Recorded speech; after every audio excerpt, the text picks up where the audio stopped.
Welcome to the Metapod Podcast, the Pokemon podcast that revolves around the evolving meta that has a place that revolves all the time. Now, I don't know if Sean knows where I'm going with this. Sean officially set this up over the weekend. We officially have a Discord server for all of you lovely listeners that want to join. So thank you, Sean, for putting that together. I know some people have asked for it in the past. In the description and whatnot, YouTube description, Spotify show notes stuff, Apple show notes, you'll be able to find it. It's free to enter. I'm just kidding, you all win, but No, yeah. I mean, it's cool. I wanted to set something up for a few reasons. Like I made the joke on Threads. I was like, it's a pretty standard practice of us to wait about a year or two until we launch Mhm. a new social media thing. So Yeah. it took us how long to launch Instagram, and then how long to do a YouTube channel, and now how long to have a Discord. So just slowly. This is the yearly, update Yeah. to keep you all interested and intact, Exactly. I don't know. I like it better as like, look, if people really want to like say something to us or get in touch with us Mhm. or whatever, or just see what we're up to, it's probably the easiest place to do that, because I think Twitter and Instagram, like, we both check those, but I don't know. It's just different. It's just different, you know? Yeah, the Discord is, I mean, I probably hang out on Discord more than any other platform, especially the more that I've gotten into like different card games, I would say, in different communities. So there are other things in there that you can do, like you can get deck building advice from either us or other community members. You can just hang out, talk about stuff. Sean actually held like an event, has like a Discord Hmm. event area. So like Sean's going to be streaming another League Cup. If you don't know, Sean did that the other week, streamed a League Cup on his YouTube channel. So he's going to be doing that again. And like that's got a date and time set that you can get a notification if you're interested. NAIC meetup. We'll talk a little bit about NAIC here in this episode. That's got like a little meetup thing if you're going and want to meet up with Sean.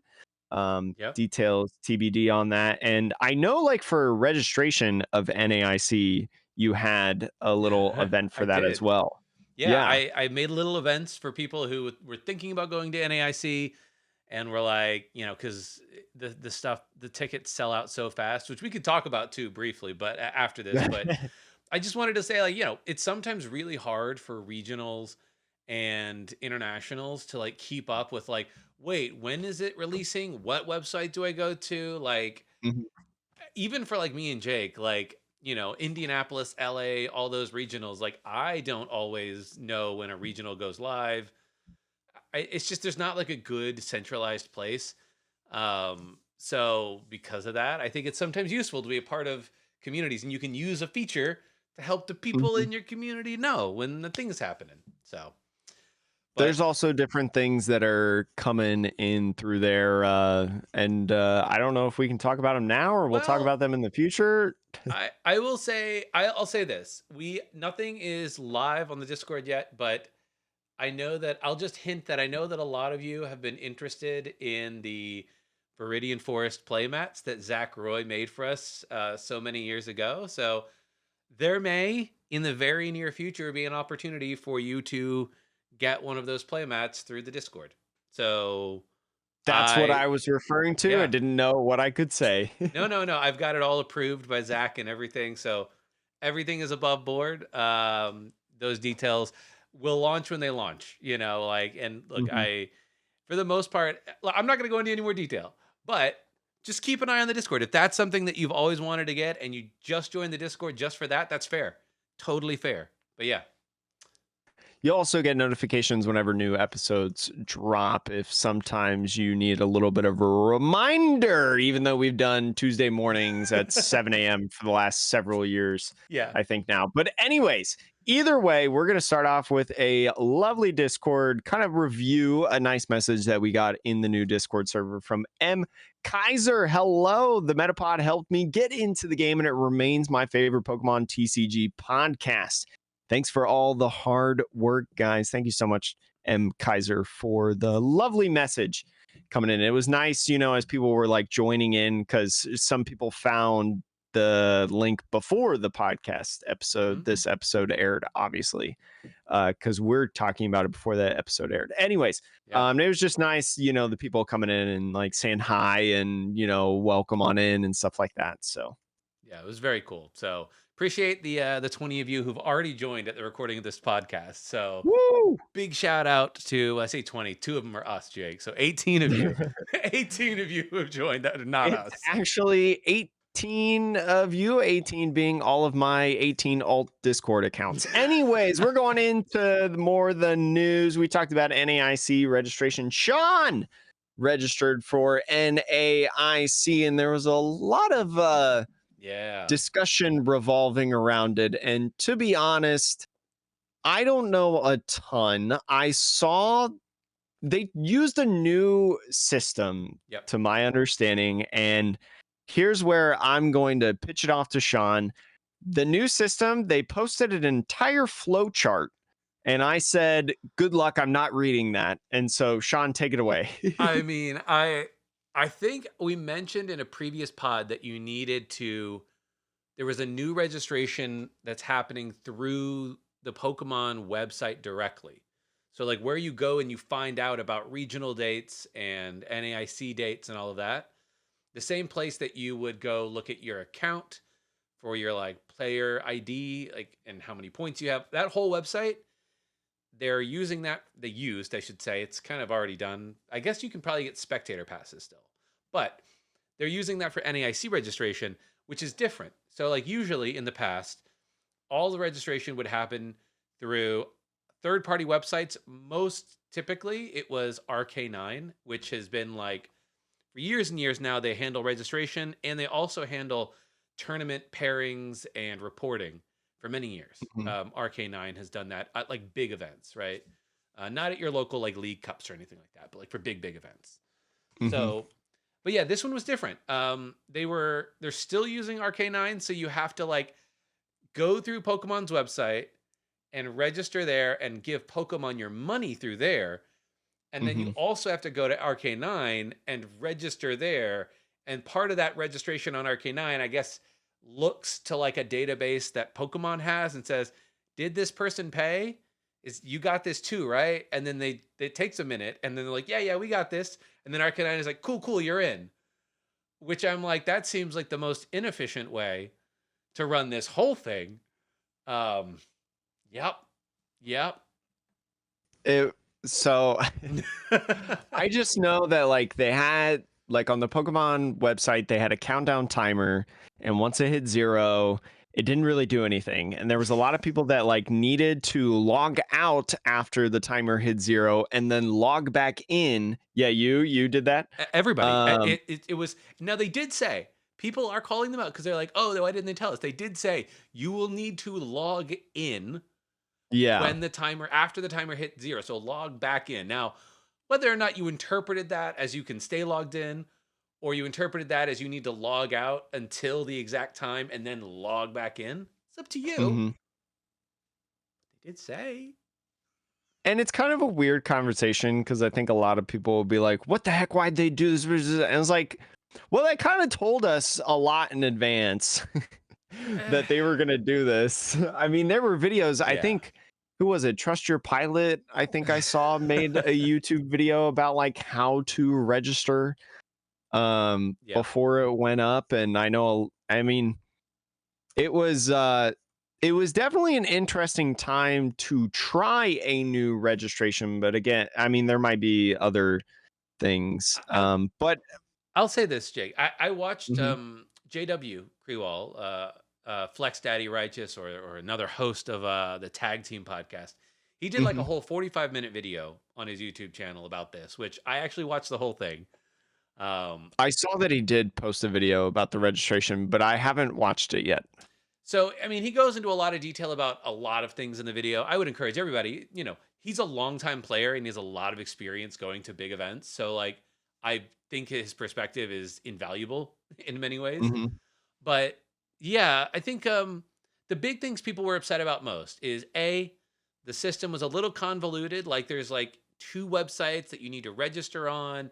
and it wasn't exactly clear how they interacted or whatever, So I think obviously the fewer websites you need to interact with to just complete a simple registration, the better. So that I think is something that, maybe they're working to integrate that in the future, but right now this is what's like a stopgap.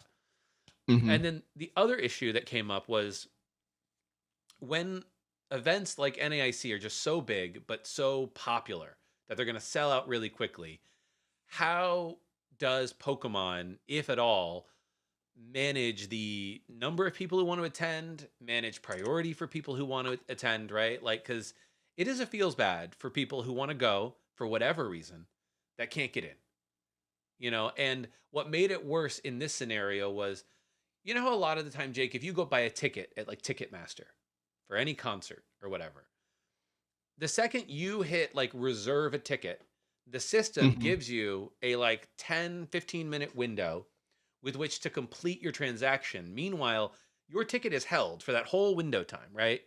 They basically take it off the market and say, as far as we know, for the next 15 minutes, that ticket is sold. That is what NAIC, or I'm sorry, that is what RK9 was doing. I don't know if they did that this weekend, but that's what they had been doing prior to this weekend for their event registrations. Yeah. yeah, And I like that system. I mean, that's a common system, right? And like it Yeah. has its own downsides. That the main downside of that being you can go to register and it can say sold out to only be not sold out 5 minutes later because Yeah. people didn't complete registration or whatever, right? Like they didn't complete the registration for whatever reason. So there can be a feels bad there. It's like it's not actually sold out, but all of the tickets are currently being held. But that system works because it doesn't give you a feels bad after you thought you had a ticket and you go to finally pay. And then it's like, oh, JK, you didn't actually have a ticket. You were a little slow filling out your information. So it's Hmm. like both systems are bad in their own ways. But I would say that the previous system from RK9 and like most of their sites is a common bad way. A bad way that people expect maybe now, and the new way Yes. that Pokemon did it was basically whoever types fastest, you get a ticket. Hmm. Which, it is it's a true first come first serve. Like, I I remember seeing some tweets of like some people had like autofill information mhm. from like their Google account, and so they were like, "Thank goodness Google got my autofill in for the event." I will say the one thing that really annoyed me with the system that I don't understand was Hmm.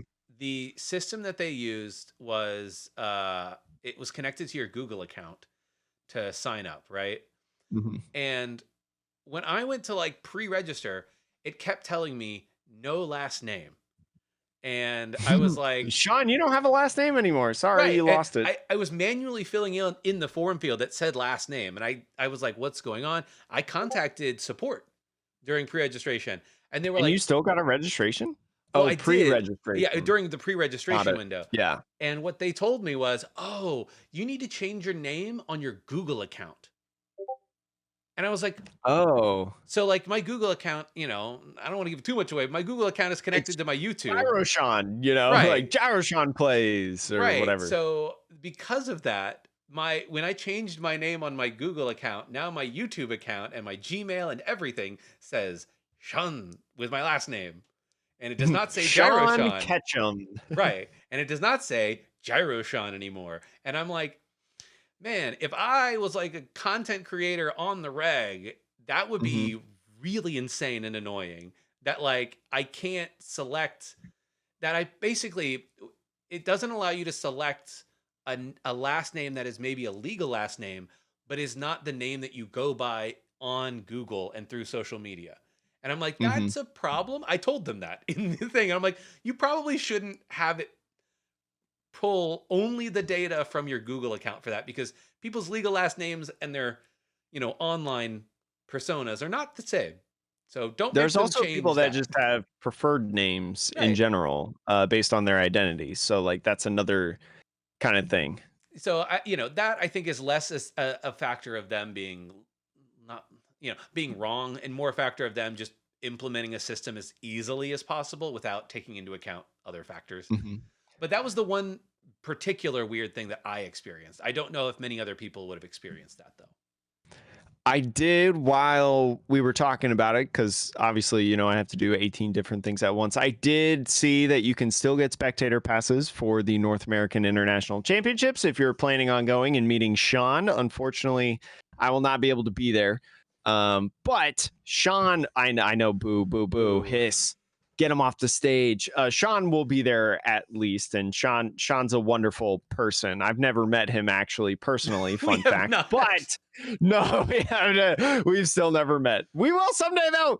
Anyways, Everybody can get pictures with me, and you know what I'm gonna do, Jake? I'm gonna stand on a soapbox to make myself look like 6'5", and that way, whenever we send pictures to you, I'll just get everyone in the community to post pictures so that you see, like, man, Sean is so tall. That's crazy. Yeah, wow, that's crazy. Wow. You know what else is crazy, Sean? The Pokemon products that are constantly coming into the game made by the Pokemon Company International. A new set of EX battle decks are also coming out in mid-July, July 12th. For $10 each, they're going to be level 1 EX battle decks. They've been doing these battle decks for a long time. Great if you're trying to get into the game or teaching the game. They're basically like theme decks. Sean and I love these products. They're pretty cool. The level 1, they come with 1 EX in them and then a bunch of other cards.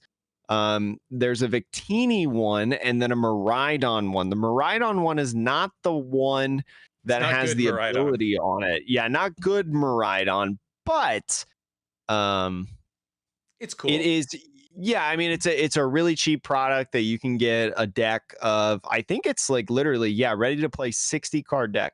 Yep. And it comes with like damage counters, coin, deck box strategy sheet. I don't know what that means, but yeah, I mean it's just great for like the casual players and stuff like that. In February, they did release that Houndoom and Melmetal. If you're either a collector or maybe your kid or partner or friend's favorite Pokemon is Melmetal, because they're a Pokemon Go fan, respectable. Yeah. Yeah, these are great. I mean, like you said, like they're $10. If you're just playing absolutely for funsies or you're getting them for a kid, this is going to be an excellent buy. And like Jake said, between the EX battle deck and like the League battle decks that are like slightly, better created and have more EXs and things. Higher level. Level, right? Between those two, like, I think Pokemon is just there's in my opinion no better company at creating accessible entry products like this. Like it's just incredible. So, and they put these out all the time. Also, if you're a collector on these, the EXs, the Victini and the Miraidon, they do have unique artworks on them. So if you're a promo collector, right, this is another one to maybe add to your list of these characters. But yeah, I mean, especially $10 if you got someone that wants to learn how to play or something, pretty good product. Next thing on the new product list, Jake, I know you were excited about this. I love this. I think that if I remember correctly, they do something like this every year, which is like a back to school set of products. But yeah, they're doing it again. This year there's a few different products in here, right? There is an eraser blister. So looking at it now, you get 2 different blister packs. You get 2 different boosters in a blister. And then you get like this really funky eraser. There's 2 different ones. Funky? No, that's not the right adjective. No, funky. It's not funky. It's not funky? What is it? What would you call like Bellabolt? Bellabolt is a funky Pokemon. No. Okay, maybe in that sense. But when you said funky, I'm thinking about like when you go to like the used game store and you find like their little chest of like quote unquote figures of Pokemon, and they're all fake, and it's funny. These are cool erasers. But I will say, I'll be interested to see people who actually use the eraser. Like what happens to Gengar's face after like 20 erases. I think it's interesting using Gengar. So I quickly pulled up the 2023 eraser and pencil tin products. The erasers, they did this eraser and 2 booster pack combo product last year. It was Lechonk and Smoliv, right? 2 Hmm. brand new Pokemon as part of the new game. So interesting that they went back to like a Gen 1 Pokemon. Now, one of the more popular Gen 1 Pokemon out there in Gengar, and then also a new Pokemon. I thought it would be interesting if it like went with the theme of the set. Does Hmm. Gengar go with the theme of the set? Does it have a character rare? I think the Ghastly. I mean, is What there a? set did that Ghastly? I'm trying to remember what set Gengar EX came out in. Is there not a Gengar EX in Temporal Forces? Oh, you know what? Maybe there is one in Temporal Forces. It's just bad. Well, it moves I in think energy. that's It moves right. your opponent's energy around when you hit it. When you hit with it, so it's kind of weird. It's a There control is a Gengar. Gengar. There is a Gengar in Temporal Forces, Gengar EX, which actually has a banging regular art, by the way. Yeah. Really, really good. So, okay, that fits the theme. But yes, they have that. And then the pencil case tins, one of them has Charizard on it, right? Ah! Storing your pens and pencils. No surprises there. And then the other one has Miraidon and Koraidon on it. Those will be 2 packs inside of those, probably just like the product images of the pencil, or I'm sorry, for the eraser combo, 1 Temporal Forces, 1 Twilight Masquerade. It'll be $10.99 on those. And then they've got the collector's chest. I know some people that are huge fans actually of the collector's chest. Yep. One featuring some future Pokemon on it, and then one featuring some ancient Pokemon on it. That'll come with 6 packs in it, some promo cards. Those promo cards, I think, just being reprints, 2 Yeah. foil cards actually. So They maybe might be a foil new versions. foiling. Yeah, they might be like, you know how on the blisters sometimes they do special foilings. It might be like Mhm. that. It'll come with some coins as well as some stickers, the usual lunchbox collector's chest is what I should say. That can be turned into a lunchbox. I actually have the Sword and Shield one down here. It's got some bulk cards in it. I like them. I think they're cool. So the I back will to school say, products, in my opinion, are really nice. yeah, I will say, if you want your kid to just roll up to the first day of school and just flex on all the haters, get them that back to Mhm. school collector chest. You know, that'd Because be like, you also get the packs too, so they can't complain, right? yeah, yeah. I mean, you're like, oh, you got the pencil case. Oh, I got the collector chest. So you know, And also, if your child is much younger, you can just not tell them about the packs, get them the can you? products, and keep the packs for yourself. Easy. Everybody wins. Oh, Anyways, that's all coming out in July 5th ahead of the 2024-25 school year. So here in about 2 months, those will be out and about at your retail stores. Jake, we have a couple of quick little announcements about new sets that have come out Mhm. as well. Or are coming out. Or yeah, and the announcements They're have not come out out. yet. The sets will one day, but Mhm. we have a set called Supercharged Breaker, listed for October, and Paradise Dragona in September. These are the Japanese names. These will not Mhm. be what our names will be. But what they do indicate is, yeah, these are the 2 sets. When Paradise Dragona comes out on September 13th in Japan, means that we will almost certainly be getting our set on something like late September, most likely, like September Mhm. 27th or something like that. So yeah, it'll be after Worlds for the next major set. So after Twilight Masquerade, it's a long wait for the next full set. But yeah, and this is what's cool about this though is the fact that the set is called Paradise Dragona means it's going to feature dragon type Pokemon Mhm. as like a big deal. So you'll get a lot of maybe fan favorites coming back in EX form for the first time in a few years. So Paradise Dragona will release on September 13th, and again will feature many dragon Pokemon, including Alolan Executor, Latios, and Latias. And then Supercharged Breaker releases on October 18th. This has it will be accompanied by a release of a deck box and card sleeves featuring Terra type Stellar Pikachu. So that Pikachu probably being the mascot of this set, supercharged kind of maybe implies lightning type on there. So maybe expect a new Terra type Stellar EX Pikachu card if I had to take a guess. So I mean, um I will say too, there were some reveals of the new stellar type Pokemon that happened, was it some reveals or leaks? leaks, but very Yes. credible leaks. I don't know much about it, but I want to ask you, Jake. I don't know if you've played the new game, but please The new enlighten me. game? Well, like the Oh, current the new game, like video game. right? Enlighten me as to why there is a difference between Terra and Stellar. What am I missing here? Because like I hear Terra Stellar type, and I'm like, these are hats on hats now. Which is it? Mhm. Terra? Is it Stellar? Because I swear it cannot be a Terra Stellar type because Terra was already, in my opinion, an already twist of a Pokemon, right? So you're twisting a Mhm. twist. It's all Pokemon can gain the type. They're treated as their base. I'm learning about it. I'm honestly trying to figure it out right now as well. This Um this feels like a pretzel of theming and nomenclature that I can't get out of. But the stellar type is the most recent type to be introduced to be exclusive without a yeah, I really no clues. No it's like clues. I think it works similar as like Terra types where it's just like a super power up kind of thing. Any attempts to change the Pokemon's type to stellar type into the stellar type will fail.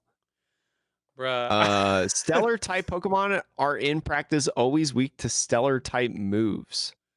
So it is literally a new typing, Yeah, like fairy and I think lightning. so. Yeah, Now, because it says when a Pokemon terrestrializes. terrestrializes, terrestrial, whatever that word means, Yeah.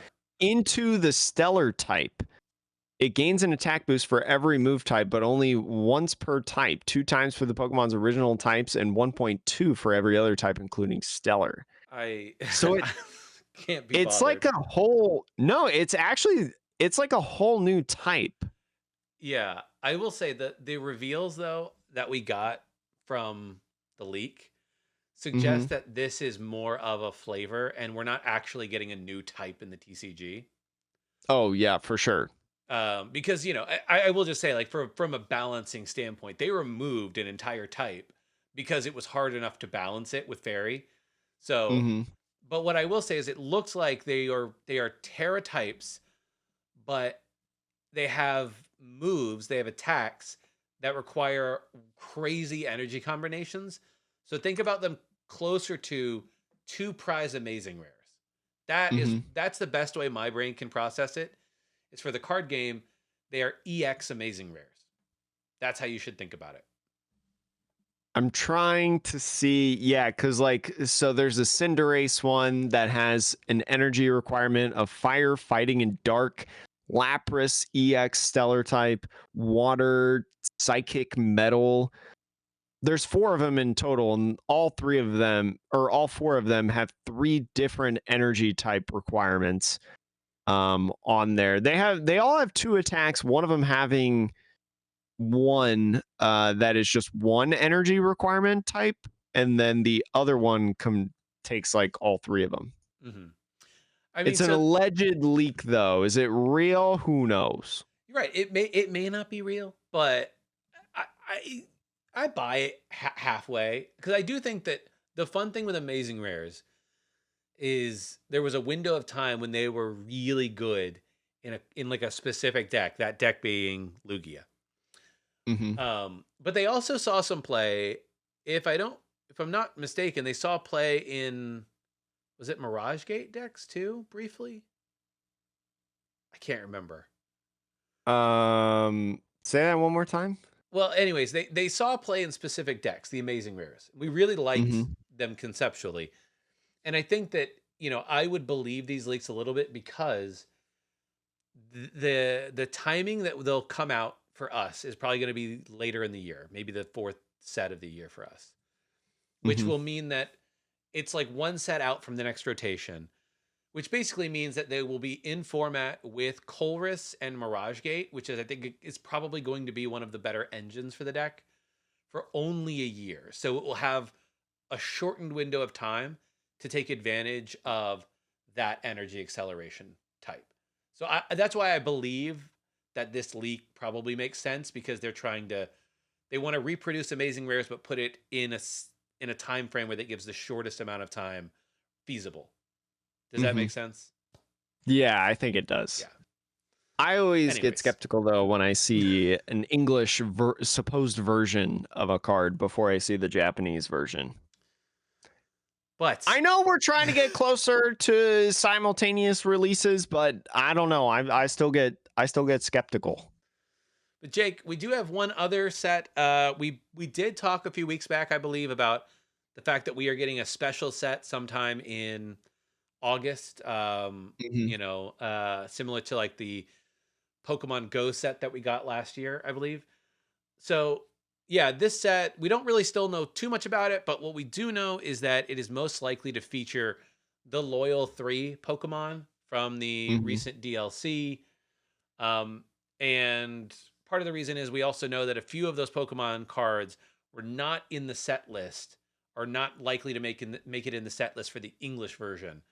And that being Monkey Dory, Fazandipity, Pheasantipity, there we go.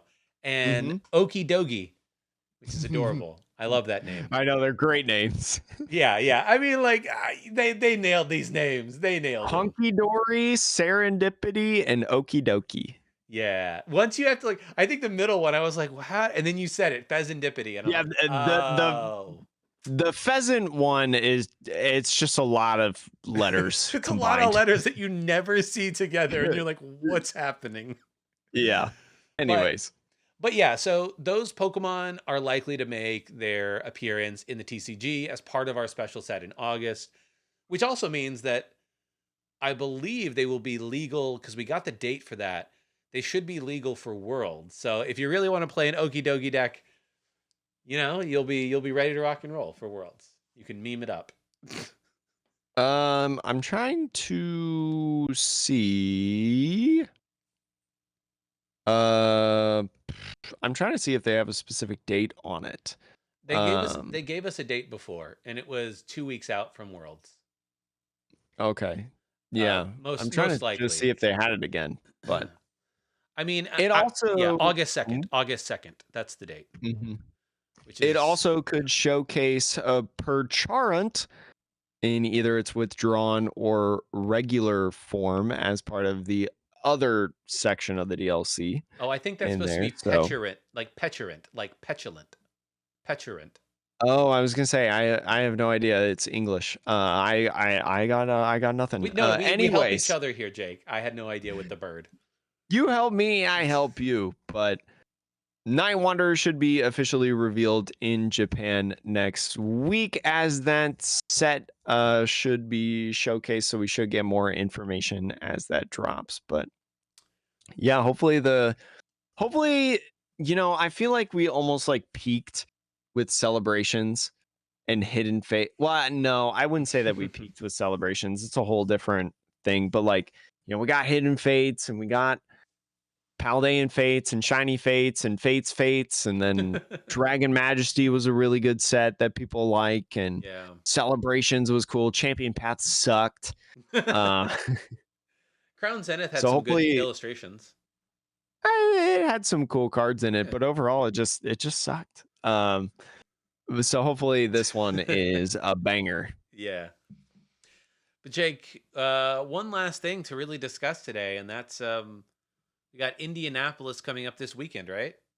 Yes, Indianapolis Regionals coming in, and a lot of people are excited about it. A lot of people as well are curious about it because of the format that's been going on as of late. A lot of people, in my opinion, are prepared for Charizard mirrors. Yeah, lots of Charizard. 22% of the field, probably. Yeah, a lot of people talking about how, you know, I've been seeing a lot of like memes about it too and stuff, where people are like, Charizard is just so good and so dominant into so many of the decks. It's like it's become like if you want to safely like make day 2 or get points, you play Charizard. It's become the new like safe deck to ADP. do at least something with. Yeah. Well, I wouldn't consider it on the same ground as ADP because ADP was so dominant and Was gate kept so much. is it Mew VMAX then? I would say it's more Mew VMAX and what it's kind of evolved to. It's like it's dominant and it's really good. You can counter it and you can beat it, but it's not like ADP levels of dominant for sure. Not in the Yeah. ranges of Zoroark either. Like No. It's not at Zoroark level just yet, but I will say this, Jake. I would love to, not right now, but at some point go back and actually look at when ADP with the Zacian was out. There was like that window, right? How many tournaments did it actually win? well, not too many because COVID happened. Well, yeah, you right. Remember you that? right. Yeah. Dang, you right, Jake. Yeah, that's gonna be hard to compare. But I will say, like, ADP Zacian was around for at least a month or two hmm before COVID really, or at least a month, maybe just a month, but And it we was can around. even talk about the Players Cup, Right. global finals, right? There were 2 ADP Zacians in the Players Cup global finals. Pikarom actually dominated that event. In Players Cup 2, 5 of the top 8, it looks like, were Pikarom So way back in that day before the 2020-21 season. So I'm trying to pull up real quick the 2019-2020 to see what I can find in there before the world shut down, really. well, the reason I'm saying this, Jake, is that like I think what people who live through it can all understand the problem with ADP, which was the line with ADP was so simple that if you went first, or even hmm if you went second and had the right combo of cards, you get your GX off, and then it's 2 turns of boss, and then it's game over, hmm right? And that's just the whole deck. And Charizard doesn't feel as oppressive because playing the deck is not so simple, right? hmm So I think in that way, Charizard is definitely healthier. But I would also argue that Charizard has probably seen more success early in the format and just in general since it came out than ADP did. Like ADP, when it first came out, it was paired with Keldea. It wasn't quite right. The format hmm wasn't quite there for it. With Charizard EX, I think it was similar, right? Like it was a good deck, but it wasn't like the most dominant deck. But then when it had its moment to shine, Charizard has basically won every tournament in the last month or so since rotation, right? Have any other decks won a major event since rotation? No, Gardevoir didn't. Did No. Gardevoir win? No, this is play limitless. I want regular limitless. Trying to figure it out, Sean. I just Um, That's the reason I think that, like, I know we downplay Charizard because it's not as oppressive to play against in some ways. It doesn't feel like a mhm. coin flip. But the deck itself, when piloted by a skilled player, just seems to always win tournaments right now, at least.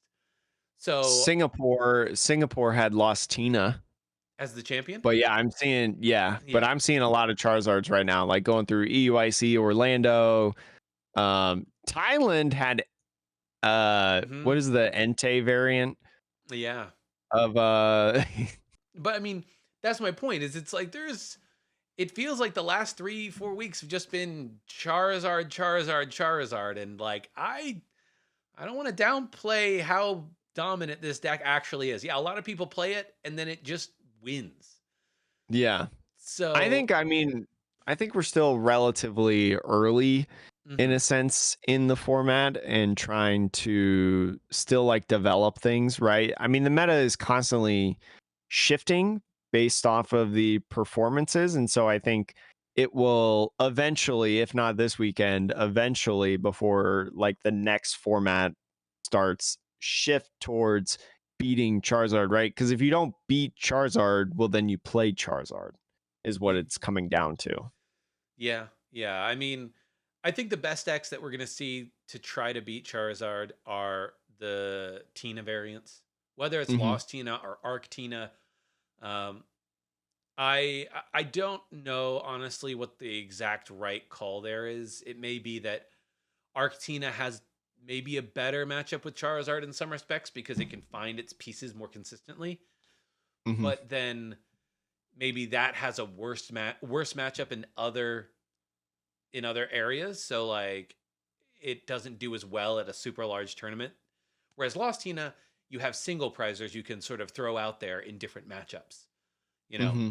And I think that sort of flexibility in Lost Tina maybe makes it a more versatile deck. But I don't know. Just if you're expecting to see, a decent amount of Charizard, particularly in day two, um, I think Arctina might be the better play. But who knows? I think I, it'll just come down to I who decides to play what. I mean, I saw a couple of people, like a couple of different content creators, play Arceus Giratina. Like they called it like an Arceus Giratina like control deck almost.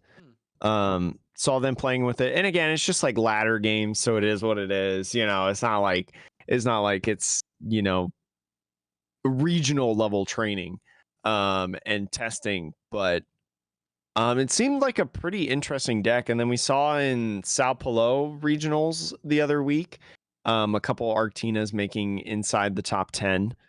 Um, so who knows? Yeah, I mean, I think I think Arceus Giratina is the one. Is Arceus Giratina the one that competes, or is it Lost Tina that competes more? I actually don't know the answer to that question.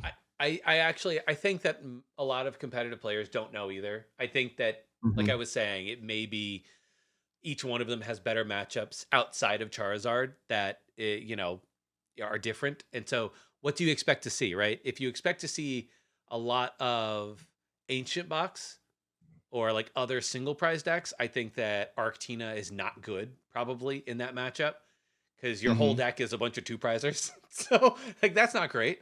Um, and so maybe the Lost Tina is better. I don't know, maybe in those matchups. I do think the one thing you'll see a lot more of starting in this weekend, though, I think you'll see a lot more Lost Cities being played as a stadium of Oh choice. yeah. I don't know in what deck, but I do think that, especially like I think Chen Pao, if it runs hot, doesn't it has a decent time against Charizard because it can hit those big numbers and you can math your way to six prizes. If you like can go after a Luminion or a Rotom on the right turn, A lot and of people then also running like a canceling cologne combo with the prime yeah, catcher to like hit with the Manaphy and take out a couple babies. right. Like, situationally, that deck actually, like, if you go first, Charizard doesn't have the best setup in the world, and you can Radiant Greninja either with Canceling Cologne or maybe Charizard didn't get Manaphy out for whatever reason. Hmm. Pretty devastating for a Charizard to not have Charmanders or Pidgeys. Yeah. So, yeah, like, I think Chen Pao will be an interesting play. That one always, I think, just comes down to how hot does the Chen Pao player run? Because a couple of bricked games here and there where you prize one too many Baxcaliburs, you Still prize lost cannon deck. right, you prize Or your glass cannon, Gabarrel. not lost cannon. Yeah, but like, you're prizing of your evolution Pokemon, or to be frank, Lost City, I think really hurts the deck. If you Hmm. kill their you can just go after their Chen Paos, kill their Chen Paos with Lost City. They only play two Chen Paos most of the decks, so then job done. Okay, Who are they going to attack with? right. Baxcalibur? Okay. Iron Hands, cool. Bring it on. Hmm. So I think that but I do like Chen Pao as like a dark horse, but outside of that, you know, I don't know, maybe Gardevoir has an outside chance, or maybe Ancient Box. Those are the other two that I think that's my five that I'm looking to. I stand by my statement that Gardevoir with a extremely dedicated pilot is a good deck. Yeah. I don't think it's a great deck, but I think it'll have its shine of one per tournament in the top 8, just because a person has been grinding it for so long, and knows the matchup so well. But I think to answer like who can play Lost City, I think actually like Arceus Giratina is probably the best option to Yeah. play Lost City, right? Because you don't ever cycle your evolutions or your V stars. So that's something that you can just, sure, go into the Lost Zone. But you don't really have a stadium, I don't think, that you want to play, right? Uh, Not really. I mean, you might. Not in place to not because you never play Forest Sealstone. No, no. I was trying to think So maybe there's a like collapsed stadium somewhere in there, but I doubt it. it So yeah, depends. I mean, what your support Pokemon look like. I think that you're right. I think the Tina decks, particularly Arctina, does like Lost Hmm. City. The only thing I think you ever want to recycle in that deck is Iron Leaves. Yeah, Sometimes, like, and maybe. that's only sometimes, right? Like, that's only in the Charizard matchup, which, like, sure, whatever. If I'm in the Charizard matchup, I don't know if Lost City matters against Charizard. You know, Hmm. so I think in that match, maybe you just don't play the Lost City and call it a day, right? You're like, okay, well, I'd rather recycle my Iron Leaves, and so I won't play this card. Um, I yeah, will say all three of the top Arceus Tina lists from Sao Paulo Regionals, 7th, 9th, and 26th, they all played at least two copies of Lost City. yeah, makes sense. Hmm. Um, outside of that, I will be interested to see if more copies of Grabber and Hand Trimmer find their way, and how much Airy gets played, because that's the one other thing that I think about this format in particular is the top decks generally are pretty setup heavy. You know, Hmm. Um there's not, like, other than Turbo Hands and maybe Ancient Box. There's not really any other major decks that are just like go go go every turn, and every turn you're basically starting from scratch. It feels like, um, and so yeah, like with Charizard and with Arceus and with Chen Pao and with Gardevoir, all of those decks require you to start your turn with some crucial cards in hand. So I don't know. I would also see, like, whether it's Charizard playing Airy, or who knows, maybe Arceus Giratina, kind of goes back to the pre-post rotation roots of, like, well, we don't have Patch of the Peak, but we do have Grabber, and we do have Airy, and we do have Lost City, so we're going to be a very disruptive deck. We'll play those. We'll Hmm. play Judge and Iono, and make it so that you never feel comfortable with the the hand of cards you have. I will say the last several tournaments, most Charizard lists have been playing that one of copy of Airy. And like you said, just making your opponent uncomfortable is just a good tactic in general right now. If you've got a one card spot, you know, it's not a bad option because ripping when they have a couple items in hand or maybe a huge hand, right? They have a substantially large hand. You got to know that there's two items in there that can help them out. So being able to use that can just be super strong. Jake, if you had to pick one deck, though, to think, like, what do you think is going to come out on top this weekend? I actually kind of want to go with Arceus Garatina. I kind of want to ride that train. I think it can do well because again, I like the idea of like Arceus, especially in the early game. Charizard can't really do much to it. And then especially with like the lost cities, like getting rid of some of those important Pokemon and maybe forcing them to hit with like Radiant Zard. Okay, like my Garatina, like they're gonna have to get a Pidgeot out, right? That's a Yeah. perfect number for Garatina.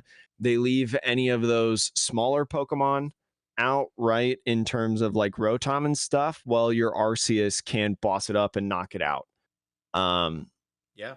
so I'd be really curious to see how Garatina Arceus can do and what its like favorable matchups are. Because I mean, I haven't done. I'll be honest, I haven't done the testing, right? I don't Yeah, know the but matchup spread, um, but I do, in theory, thinking about the different decks, I do like it at least against Charizard.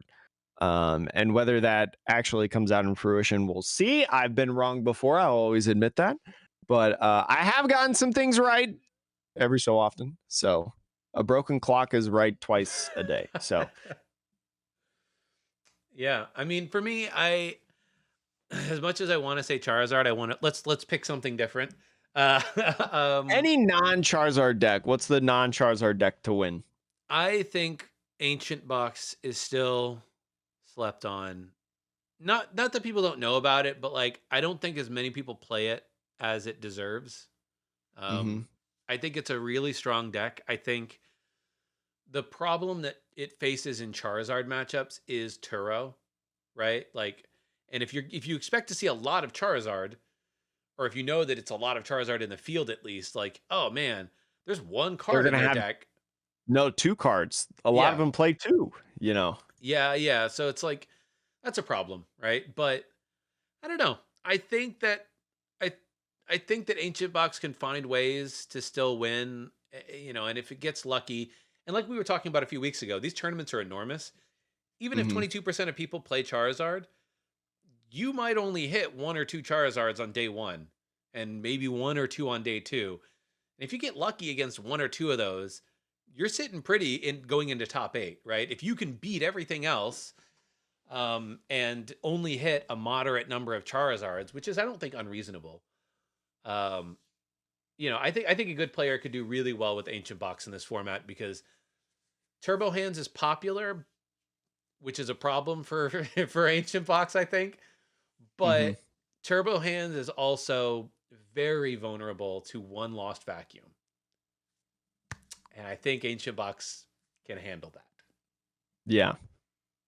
It'll be interesting to see how Indianapolis plays out. I wish I could go. I thought about this the other day and I was telling somebody about it. I was like, because for any lore podcast listeners, you know, those that keep up on the lore book and scribe different moments in our history, will remember that when we first started the podcast, I was living in Indianapolis. Yep. And we never had a regional when I was living there.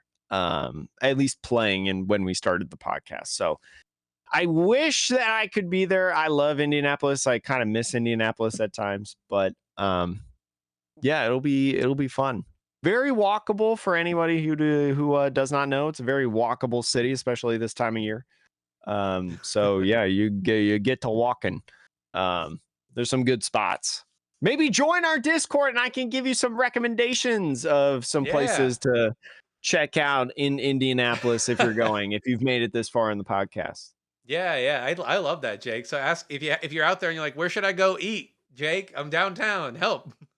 Jake can be your. Downtown. Oh, downtown is a little bit more expensive. Um, We'll see if but I Jake can can I, offer any advice. yeah. But anyways, Sean, you got anything else you want to talk about today? That's it for me.